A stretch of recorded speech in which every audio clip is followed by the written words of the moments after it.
जम्मू के कठुआ जिला हेडक्वार्टर से महज 20 किलोमीटर दूर वाक़े जसरोटा गांव में एक ऐसा ख़ानदान आबाद है जो न सिर्फ बुनियादी सहूलियात से महरूम है बल्कि उस पर मुसलसल खुदाई मार पड़ रही है। यहाँ हम आपको बताते चलें कि इस ख़ानदान में 3 बेटे थे। सबसे बड़ा बेटा दिमागी तौर पर माजूर और सबसे छोटा आँखों की बीनाई से महरूम। मंझला बेटा जो सही सलामत तो था लेकिन कुछ माह कबल नदी में डूब जाने से उसकी मौत हो गई। घर के हालात देखें तो घर में एक दरवाज़ा भी नहीं है। इस कच्चे मकान में रहने वाला ये ख़ानदान बमुश्किल अपना गुजारा कर रहा है।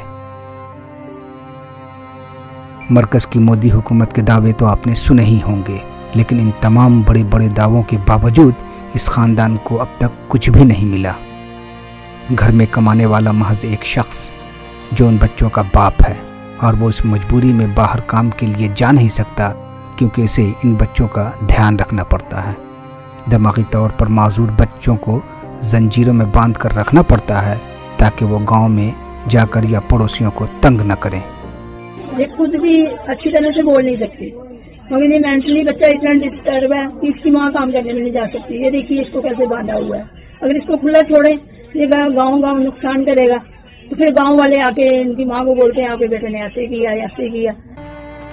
प्रधानमंत्री आवास योजना यूं तो सतह गुर्बत से नीचे रहने वाले तबके के लिए है, लेकिन कठुआ जिला के इस गांव में इस खानदान की हालत जार देखी जा सकती है जिसके पास खोने के लिए भी कुछ नहीं है, लेकिन उसे सरकारी स्कीमों का कोई फायदा नहीं मिलता।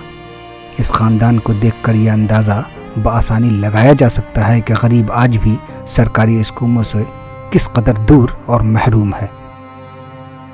उनकी कसमपुरसी की खबरगिरी किसी ने नहीं की।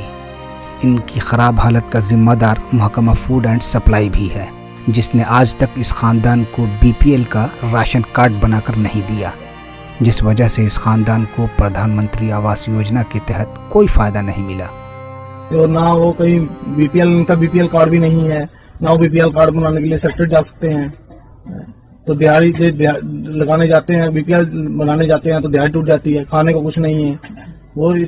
और हमारे मोदी जी ने कहा है कि गरीबों की ये करो, ये वो करो, ये कुछ भी नहीं। इनको अभी तक सरकार की तरफ से कुछ नहीं मिला है।